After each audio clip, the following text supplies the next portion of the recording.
So the Chula Vista Police Department flies drone as first responder.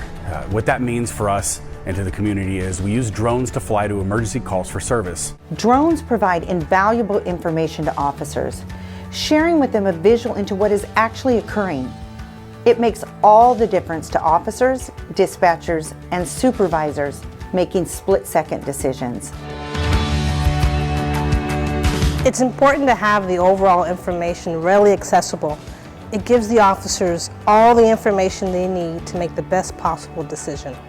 I think it's a real benefit to be able to provide information to the officers that helps keep the officers and the citizens safe. And anytime an officer has the ability to get to the scene quicker with more information about what is actually occurring is critical and saves people's lives. We can now have a better understanding where people are, and they give us a lot of visual information on what's going on there, if the subject is armed.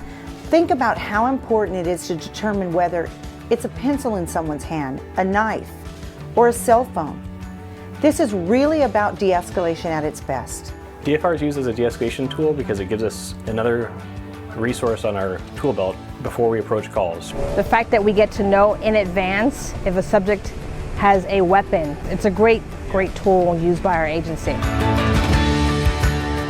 The community recognizes the value of the drone as first responder program as a way of reimagining police response and a better way to provide service to our community.